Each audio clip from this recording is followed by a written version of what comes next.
Avant de parler de ce que nous avons dans l'assiette, un petit mot de l'assiette elle-même peut-être. Et j'emprunterai ce mot-là à G. Le Nôtre, le pape de la petite histoire, qui est un peu notre parrain finalement dans cette émission. À force de le citer, on va pouvoir le considérer.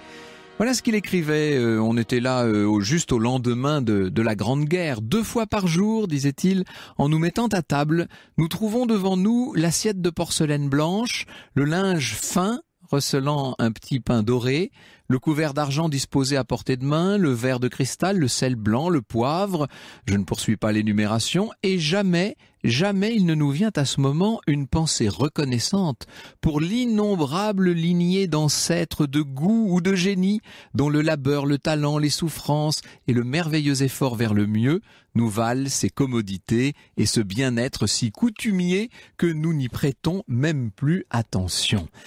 C'est vrai qu'il a fallu, bien entendu, une évolution très progressive au fil des siècles pour que ce couvert, cette table à la française qui a fait la réputation d'art de vivre de notre pays dans le monde entier, finisse par se fixer avec des évolutions. D'ailleurs, nous parlerons tout à l'heure de ces évolutions avec mes invités. Il faut bien comprendre que tout ça est une sorte de conquête sur les siècles. Le pain, demande Le Nôtre, c'est une très récente conséquence de l'industrie. Celui que mangeaient nos pères était roux, sec, plein d'avoine et d'orge. Le fameux pain de Gonesse, si vanté au XVIIIe siècle, n'arrivait à Paris que 2 fois par semaine et les gourmets s'en délectaient tout en s'y cassant les dents. Le beurre, demande-t-il? Des régions entières n'en goûtaient jamais. Le Midi, par exemple, où s'est perpétuée et pour cause la cuisine à l'huile. La viande? Que pouvaient être ces bêtes pâturant au hasard dans les jachères, dans les forêts, ces bœufs et ces vaches nourries de feuilles d'arbres? Le troupeau moderne est l'œuvre d'agriculteurs anglais et hollandais qui, à la fin du XVIIIe, ont commencé à sélectionner habilement les animaux de boucherie et à obtenir des sujets donnant le maximum de viande et le minimum d'eau. C'était l'inverse, autrefois évidemment. Le poisson, demande-t-il encore? Celui de mer était si rare au XVIIe siècle qu'à l'époque du Carême, le Grand Condé tirait un revenu de plus de 100 000 livres du poisson pêché dans son lac d'Anguin. Et les légumes? On n'avait comme farineux que le pois chiche et la fève, trop délaissés. Le haricot, l'asperge et le melon comptent à peine 4 siècles d'acclimatation. L'aubergine, le salsifis et le chou-fleur ont 100 ans de moins. Le petit pois date de Louis XIV et le XVIIe siècle a conquis la betterave, la tomate et la pomme de terre. Non pas le XVIIe, il y a une coquille dans le texte, le XVIIIe évidemment pour la betterave, la tomate et la pomme de terre. Le vin, demandait-il encore? On ne le mettait pas en bouteille pour la bonne raison que la bouteille n'était pas inventée. On le tirait au tonneau, il s'aigrissait, s'éventait, et la coutume était d'abandonner à la domesticité la barrique aux 3/4 vide. Il faut bien comprendre qu'effectivement, nos mœurs ont beaucoup changé sur le plan de la table. Pendant très longtemps, vous savez, il y avait bombance de temps en temps. Alors il faut savoir que les fêtes religieuses étaient quand même fréquentes et que assez souvent, à cette occasion, on organisait des banquets, des repas substantiels, etc. Et puis le reste du temps, on grignotait ce qu'on trouvait ou ce qu'on avait l'habitude de manger, même dans les classes les plus aisées. Je parle dans la bourgeoisie des villes à partir du XIV ou XVe siècle. Il ne faut pas croire du tout que l'on fasse une chair très substantielle. Je m'étais amusé en travaillant sur l'affaire Calas. On est donc là dans les années 1760 à Toulouse, donc une époque relativement proche de nous.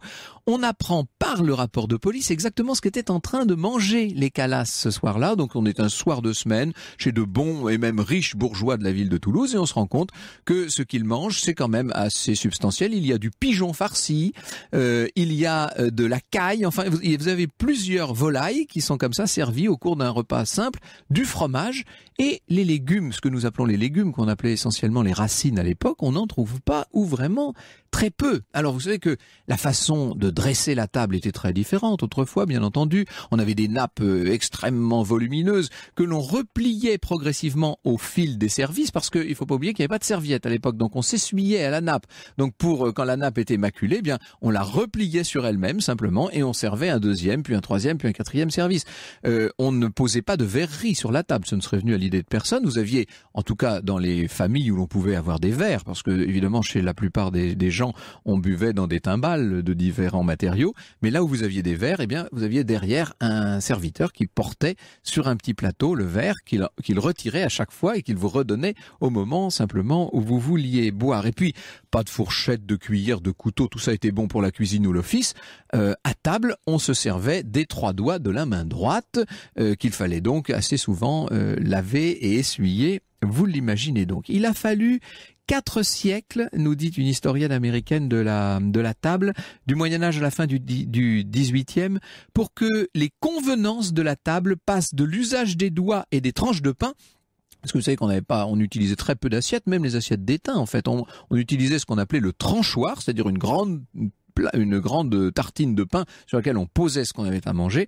Donc pour que l'on passe de l'usage des doigts et des tranches de pain tenant lieu d'assiette à ceux des verres, des assiettes individuelles ainsi qu'aux couverts comportant une fourchette. Alors le service était assuré évidemment par un bataillon de domestiques et pas seulement d'ailleurs chez les plus privilégiés car la main d'œuvre ne coûtait pas cher sous l'Ancien Régime et il fallait effectivement beaucoup de monde pour changer ses nappes, pour changer ses couverts, pour apporter ses verres, etc. Vous imaginez, c'était presque un cérémonial. Et ce qu'il faut bien comprendre, c'est que pendant très longtemps, ce cérémonial-là a été le principal loisir, la principale occupation festive de nos ancêtres qui n'en avaient pas tant. Évidemment, il n'y avait pas de cinéma ou de télévision, encore moins de radio, enfin pas moins, mais pas plus de radio à l'époque.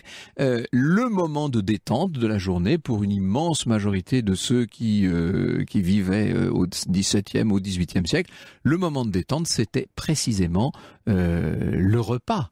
Et donc ce repas prenait une importance tout à fait considérable.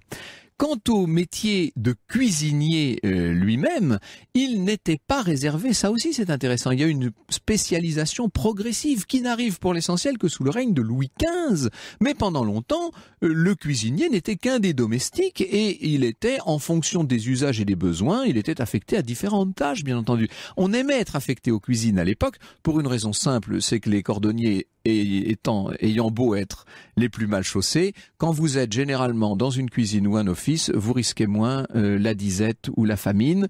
Vous êtes généralement aux premières loges pour être bien servi et pour avoir les fameux morceaux de choix. Franck Ferrand, 14h, 15h sur Europe 1. Retour avec vous, Franck Ferrand, à l'art de la table à la française. Alors, quand je dis table, vous avez bien compris qu'il y a à la fois service et puis cuisine. On va essayer de lier les deux, évidemment, car ils ont évolué de pair. Alors, le premier règne, je vous propose d'entrer, si vous voulez, un peu dans l'intimité de nos rois et reines. Le premier règne où se fixent les grands repas tels que nous les connaissons, c'est le règne d'Henri IV, avec d'ailleurs des horaires assez différents, puisque si l'on en croit Joseph Duchesne, qui était le médecin ordinaire du roi, il recommandait qu'il n'y ait pas de déjeuner le matin. Il estimait que c'était pas bon pour la santé. Déjeuner, comme son nom l'indique au départ, c'était servi le matin, bien entendu. Ensuite, le dîner devait avoir lieu, disait-il, entre 10 et 11 heures, et non pas à midi, 13 ou 14 heures, comme on le connaissait. Entre 10 et 11 heures le matin, et le souper était à 6 heures. Puis, disait-il, sur les 9 heures en été, il sera temps d'allumer chandelle et de penser à s'aller coucher. Vous voyez quand même que les journées étaient d'une certaine manière assez expédiées. Alors, faut vous dire un mot quand même de ce qu'on mangeait à la table d'Henri IV. Beaucoup de ragoûts à l'époque. Le roi d'ailleurs aimait beaucoup, lui, tout ce qui était en sauce. Des poissons d'eau douce, des escargots frits bouillis à la brochette, des grenouilles, des couleuvres qu'on mangeait, les hérissons également étaient mangés à l'époque. On trouvait que c'était une chair très très délicate, beaucoup de fromage et puis alors des fruits en quantité qu'on était en train peu à peu d'acclimater sous nos cieux et on découvrait avec ravissement les cerises, les fraises, les pêches, les poires, etc. bien entendu. Surtout pas de pommes les jours de fêtes religieuses et encore moins à Noël parce que la pomme c'était le fruit défendu d'Ève. Attention, il fallait quand même fallait rester tout à fait conforme aux prescriptions de la religion. Celui qui va accorder une importance parmi nos rois, celui qui va accorder une importance spécifique, nouvelle, à la cuisine, c'est Louis XIII, dont on dit qu'il cuisinait lui-même, figurez-vous. Son grand plaisir, nous dit un chroniqueur, est-ce de se rendre à l'office, de se mêler au maître d'hôtel et d'aller servir les courtisans des plats qu'il avait lui-même mijotés.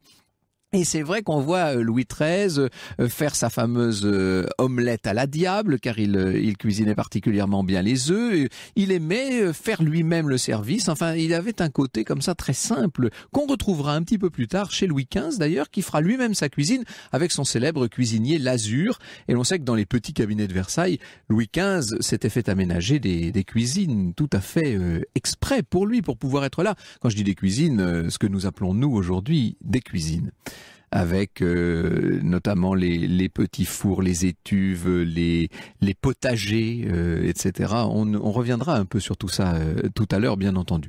Je n'insiste pas sur Louis XIV qui, je n'ai pas besoin de vous le dire, passait pas beaucoup de temps à la cuisine, mais passait beaucoup de temps à table. En revanche, entre 5 et 6 heures par jour, en engloutissant d'ailleurs des quantités phénoménales de nourriture. C'est Saint-Simon qui nous dit qu'on se demandait où tout ça disparaissait. Et les médecins ont répondu à la question, puisqu'au moment de l'autopsie de Louis XIV, on s'est rendu compte qu'il avait un estomac d'une taille absolument anormale. Donc il fallait combler évidemment cet estomac. Louis XVI était un peu du même genre. Vous connaissez l'anecdote, malheureusement, j'ai envie de dire malheureusement, au souper de noces de Louis XVI, on voit le jeune, enfin il n'est pas encore Louis XVI, c'est le dauphin Louis. Il est en train de se gaver de toutes sortes de gibier, de terrines, etc. Et son grand-père, le roi Louis XV, qui est là à côté, qui voit la pauvre petite dauphine qui vient de se marier le matin même ouvrir de grands yeux, lui dit mais faites un peu attention, ne vous chargez point trop l'estomac pour cette nuit. Et alors là, le dauphin se retourne vers son grand-père, il dit « Mais pourquoi cela? Je dors tellement mieux, moi, quand j'ai bien soupé. » Oui, ça explique peut-être. Comme on dit, ceci explique cela. Alors, vous savez qu'il y avait des usages, bien entendu, et que sous le règne de Louis XVI, les usages atteignent un niveau de raffinement extraordinaire. Et on raconte cette célèbre anecdote de l'abbé Cosson, qui était professeur de seconde au collège Mazarin, et qui rencontre le poète de Lille et lui dit qu'il venait de dîner chez l'abbé de Radonvilliers en compagnie de grands personnages de la cour. Alors, le poète lui dit « Je parie que vous avez fait 100 incongruités. » « Et comment donc? Il me semble que j'ai fait la même chose que tout le monde. »« Quelle présomption, lui dit de Lille. Je gage que vous n'avez en vérité rien fait comme personne. Mais voyons, que fîtes-vous de votre serviette en vous mettant à table? » De ma serviette, je fis comme tout le monde, je la déployais, je l'étendis sur moi et l'attachais par un coin de à ma boutonnière. Eh bien, mon cher, vous êtes le seul qui ayez fait cela. On n'étale point sa serviette, on la laisse sur ses genoux. Et comment fîtes-vous pour manger votre soupe? Comme tout le monde, je pense. Je pris ma cuillère d'une main et ma fourchette de l'autre. Votre fourchette, bon Dieu, personne ne prend une fourchette pour manger sa soupe. Il faut savoir que quand on parle de soupe, à l'époque, il y avait autant à manger qu'à boire. Il y avait des légumes, de la viande, etc. Mais poursuivons. Après votre soupe, que mangeâtes-vous? Un œuf frais. Et que fîtes-vous de la coquille? Je la laissais au laquais qui me servait, sans la casser? Sans la casser. Eh bien, mon cher, on ne mange jamais un œuf sans briser la coquille. Et après votre œuf, je demandais du bouilli. Du bouilli? Personne ne se sert de cette expression. On demande du bœuf et point du bouilli. Et après cet aliment? Je priais l'abbé de Radonvilliers de m'envoyer d'une très belle volaille. Malheureux de la volaille. On demande du poulet, du chapon, de la poularde. On ne parle pas de volaille, ou alors à la basse-cour. Mais vous ne dites rien de votre manière de demander à boire. Oh, j'ai comme tout le monde demandé du champagne, du Bordeaux, aux personnes qui en avaient devant elles. Sachez qu'on demande du vin de Champagne et du vin de Bordeaux. Et on rompt son pain, on ne le coupe pas, avançons. Le café, comment le prîtes-vous? Et pour le coup, comme tout le monde, il était brûlant, je le versais par petites parties dans ma tasse, de ma tasse dans ma soucoupe. Eh bien, vous fîtes comme ne fit sûrement personne. Tout le monde boit son café dans sa tasse et jamais dans sa soucoupe. Vous voyez, mon cher Cosson, que vous n'avez rien fait. Vous n'avez pas dit un mot, pas fait un mouvement qui ne fût contre l'usage. Franck Ferrand, 14h, 15h sur Europe 1. Et nous revenons avec vous, Franck Ferrand, à l'art de la table et de la cuisine à la française. Alors, à la place d'honneur dans les repas de nos aïeux, figurait ce qu'on appelait le rôt. Vous avez vu que tout à l'heure, en parlant de bœuf, j'ai employé l'expression bouilli, parce qu'effectivement, tout ce qui était gros animaux, le bœuf, évidemment, même jusqu'au mouton, on le faisait bouillir tout simplement parce que la viande à l'époque était quand même largement de la carne. Il fallait que ça cuise longtemps. On pouvait pas faire un beau rôti de bœuf comme on fait aujourd'hui, ça n'existait pas du tout simplement. Et puis, Tout ce qui était en revanche animal plus tendre et plus noble était rôti. Qu'est-ce que c'est qu'un rôt, on dirait nous aujourd'hui un rôti? C'est de la viande cuite à la chaleur sèche, c'est-à-dire à la broche, sur le grill, dans la cheminée ou la rôtissoire, voire exceptionnellement au four, même si à l'époque ça n'était pas du tout recommandé. Alors, il y avait à la fois entrées de broche, ce qu'on appelait les entrées de broche, c'était toutes les très petits gibiers, etc., qu'on considérait comme moins goûteux et qui ensuite étaient mis dans un ragoût ou une terrine et qui étaient servis en entrée ou en entremets. Et puis vous aviez le rôt lui-même, qu'on appelait le plat de rôt, alors dans lequel entraient toutes sortes de volailles, de gibier à plumes, de jeunes bêtes à poil comme les levreaux, les lapreaux, les marcassins, les agneaux, etc. De temps en temps, quelques pièces de gros gibier, mais qu'on était obligé précisément pour l'attendrir et pour le rendre peut-être aussi plus agréable, qu'on était obligé de mettre à mariner. Donc, il y avait une sorte de noblesse particulière dans le rôt. Vous connaissez l'expression de Brillat-Savarin, bien sûr, on devient cuisinier, mais on est rôtisseur. C'était un art particulier que de savoir tourner ainsi à la broche les viandes les plus délicates qui constituaient le principal plat, en tout cas en période normale, parce qu'alors il y avait évidemment les jours de maigre. Et très paradoxalement, ce qu'on appelait les jours de maigre, c'était pas des jours où on mangeait moins bien, mais où l'on avait tendance à manger mieux, mais autrement, et notamment de la marée. Alors, toute l'histoire de la marée, vous savez, ça nous rappelle une émission que nous avions faite avec Jean-Luc sur l'histoire des halles, d'ailleurs, de Paris. Je vous avais expliqué que le poisson d'eau douce était vendu par des poissardes et que le poisson d'eau de mer était vendu par des harengères. Et que les unes voulant évidemment vendre leurs marchandises contre les autres, elles criaient de plus en plus fort, d'où l'expression une harengère ou une poissarde, etc. Eh bien, de la même façon, cette marée a été peu à peu est devenu le raffinement suprême de la table des Français. La qualité des produits de la pêche était surveillée par les autorités qui imposaient aux marchands de strictes mesures d'hygiène, nous dit André Castelot. En 1776, le Parlement de Paris décida par ordonnance que la marée fraîche amenée aux halles serait visitée, je cite, pour connaître si elle n'est point gâtée, viciée ou corrompue, auquel cas il sera dressé procès-verbal par l'huissier de garde. Au raffinement suprême de la marée, ce qu'il y avait de mieux en quelque sorte, c'était l'huître, bien entendu, qui s'est mise à conquérir la France à partir de l'Empire et qui est devenue véritablement très très répandue sous le règne de Louis-Philippe. On en consomme un si grand nombre à la fin du règne de Louis-Philippe qu'il était courant d'entendre dire, avant la Révolution de 1848, la France ne danse plus sur un volcan, elle saute sur un banc d'huîtres. Et Alexandre Dumas, qui adorait les huîtres, dit qu'on lui avait signalé un jour qu'il n'y aurait bientôt plus d'huîtres, qu'elles allaient disparaître. Je n'y ai pas cru, dit-il, mais j'ai pensé que leur prix monterait et je ne me suis pas trompé. Que deviendrions-nous sans huîtres? C'est le trésor des gourmands. C'était pas tout à fait l'avis de Voltaire, qui de son côté, et j'aime beaucoup l'expression, disait « Je trouve barbare de manger tout cru un si joli petit animal. » Il ne m'était jamais venu à l'idée que l'huître fût un si joli petit animal. Bonjour Jean-Luc Petit-Renaud. Bonjour. Bonjour Antoine Monin. Merci d'être avec nous. Alors, j'ai parlé là de la cuisine de nos arrière-grands-parents. Je vous propose maintenant d'évoquer la cuisine de nos parents et grands-parents et de voir comment tout ça, dans la période beaucoup plus récente, a évolué jusqu'à nous. Vous nous parlez cet après-midi, Franck Ferrand, de la table d'hier à nos jours avec vos invités. Jean-Luc Petit-Renaud, critique gastronomique, animateur radio-télé qui présente de nombreuses émissions gastronomiques et culinaires. Et Antoine Monin, président de Morgan Evans, qui organise les Franco-Gourmandes. Alors, nous avons pas mal de réactions, évidemment, et notamment ce message qui arrive de Christophe via Facebook et qui nous dit Jean Duclou, du restaurant Greuze, du nom évidemment du célèbre peintre Greuze qui est originaire de Tournu, avait à Tournu sans doute le plus riche livre d'or de la restauration française, me dit-il. Je me souviens du commentaire d'un client, ouvrez les guillemets, si Greuze en une croûte a bien cassé la cruche, ça fait allusion au tableau La cruche cassée de Greuze, moi chez Greuze j'ai bien cassé la croûte. Vous l'avez connu vous Jean Duclou, évidemment Jean-Luc oui, Petit-Renaud. Oui.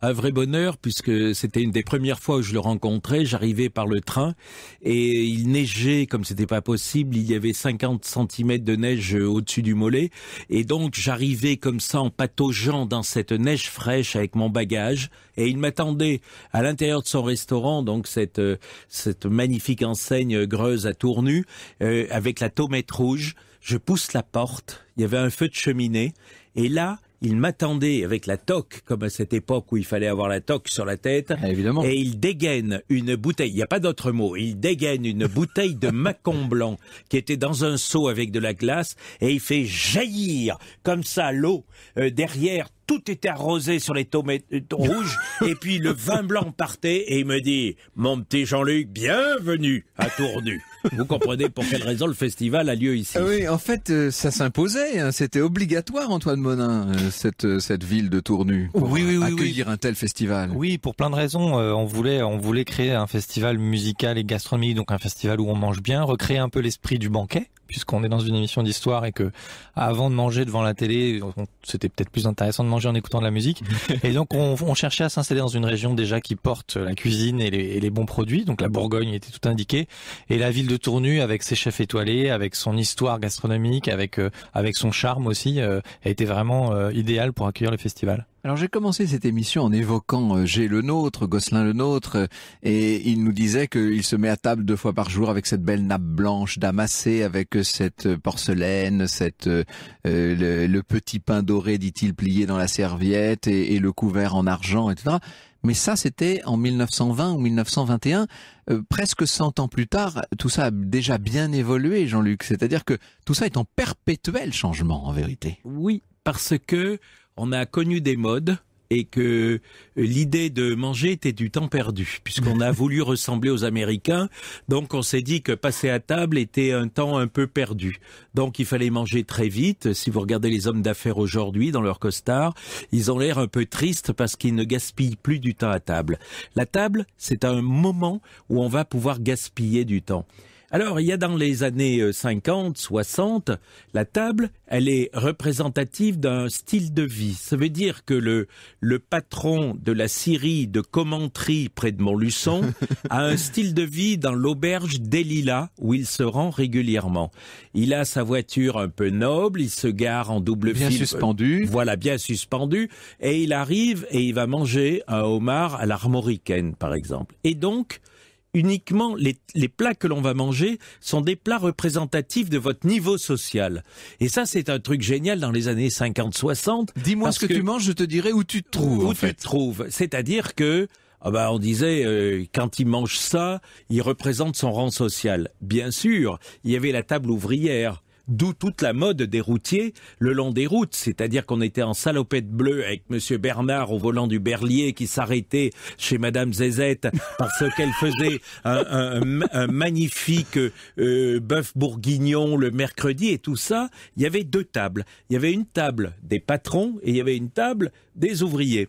Et moi, ça me plaît beaucoup, cette idée-là, parce que lorsque le fils de la scierie de Commentry prend la succession de son père, qui meurt d'un infarctus, et donc il prend la succession et il veut manger les mêmes plats que son père pour entrer dans le même style bourgeois que son père. Et ça, c'est quelque chose d'assez fascinant, c'est-à-dire que la table, l'idée d'une sauce large, l'idée du vin va aller avec un rang social. On ne peut pas se mélanger. On est là dans quelque chose de très représentatif. Je mange comme mon père, donc j'appartiens à une caste sociale. Mais est-ce qu'avec des codes, évidemment, et des attributs aujourd'hui très différents, ça n'est pas toujours un peu la même chose, finalement? Sauf que maintenant, il ne faut pas du homard à l'armoricaine pour marquer son style. Il faut plutôt trois bouts de comment dit-on, d'asperges vertes avec une petite vinaigrette balsamique et un peu de jambon serrano. Un peu de jambon serrano, bien sûr, mais ça c'est toute l'évolution, ce que vous êtes en train de souligner. C'est-à-dire que la table, à cette époque-là, était la représentation de l'épaisseur du portefeuille. C'est-à-dire, il a un portefeuille épais. Et quand l'aubergiste, Madame Ginette, disait, en parlant de mon patron de scierie, Monsieur Machin, il sait manger, ça veut donc dire il sait payer. Et il sait vivre, Il sait vivre et il sait payer. Et donc, la génération suivante, le fils, il prend les babouches de son père pour aller manger exactement les mêmes plats. Alors après, ça va évoluer très vite, parce que subitement, on rappelle qu'il n'y a plus de cuisine, un peu familiale, il n'y a plus de cuisine où madame est un peu au poêlon en train de faire revenir les légumes à partir de 17h pour son petit mari. une petite voix vient lui dire « Tu vas être esclave toute ta vie pour faire la cuisine, il faut te libérer. » On est avant 68. Et là, subitement, on dit « Mais regarde comme c'est idiot cette affaire, alors que tu peux acheter tout fait dans une petite barquette ce que ton mari pourrait trouver fait par tes mains. » Et subitement, le mari, le soir, lorsqu'il arrive de son entreprise, il goûte son plat et il dit « Qu'est-ce que c'est bon ce que tu as fait, Ginette ?» Et là, elle dit, elle répond « C'est pas moi, c'est... » Et elle donne le nom d'une marque, c'est-à-dire qu'elle comprend à ce moment-là qu'elle peut être remplacée par des choses toutes faites en barquette, etc. Et Vive donc l'Amérique. là, il y a une bascule formidable parce que cette même dame découvre Véronique et Davina qui font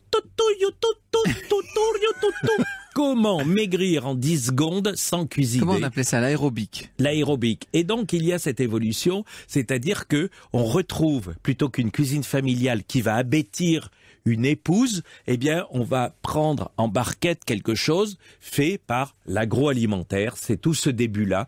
Et puis, c'est à ce moment-là qu'on va lâcher prise. Et puisque j'ai constamment essayé de parler à la fois cuisine et table, la table elle-même se modifie. Ah oui. C'est-à-dire que les choses sont un petit peu moins ritualisées qu'autrefois. Oui. Les horaires, le temps qu'on y passe, la façon de mettre le couvert, le linge de table. En parlant de linge de table, j'ai été frappé. Le président de la République a reçu l'autre soir à dîner le président des États-Unis dans un restaurant privé, pas très loin d'ici d'ailleurs. Et j'ai été frappé de voir, oui. Et sur une table quasiment nue, avec des couverts ultra dépouillés, enfin, on avait l'impression d'être dans ça ne faisait pas du tout grande table à la française, pour le coup. Quelle évolution, hein. C'est très étonnant. Ça a beaucoup bousculé, c'est-à-dire que d'avoir des jolis bouquets de muguet sur une table au mois de mai, tout ça a énormément bougé. Alors il faut bien faire une différence entre une table très parisienne et une table de province, parce que une table de province peut rester une table un peu protocolaire, un peu aguicheuse, et où on prend le temps d'avoir 2 heures d'apéritif avec ses vins, avec des crèmes de cassis comme on boit du côté de Tournu, c'est-à-dire ces fameux kirs. Et donc on a ça bouge sérieusement dans la demeure. À Paris, il faut que ça aille très vite. On passe tout de suite au plat. Eh bien, parce que on a décidé que c'était une perte de temps de passer à table. Ouais. Donc nous n'avons plus, contrairement à Lyon, encore aujourd'hui, nous n'avons plus de pause d'1h30 pour passer à table. On n'a que des vilains qui sont un petit peu blancs d'ailleurs, même s'ils prennent le soleil, dans des costumes gris, qui chopent la table. Ils essaient de se débarrasser de ce moment pénible qui est de se nourrir. Or, la nourriture est quelque chose qui rend beau. Regardez toujours dans un embouteillage un homme qui a bien mangé. Il va laisser la priorité à gauche, à droite, devant, derrière, il s'en fout, parce que l'homme est comblé. Et l'agressif, c'est celui qui avait une biscotte avec une crème d'orange, avec un thé sans sucre, et lui va être beaucoup plus, parce qu'il faut qu'il aille au travail, parce qu'il faut qu'il ait du résultat. La table est un frein au résultat. Mais la table peut vous donner une sorte de puissance, de bonheur absolument extraordinaire. Ça vous aide à aimer la table.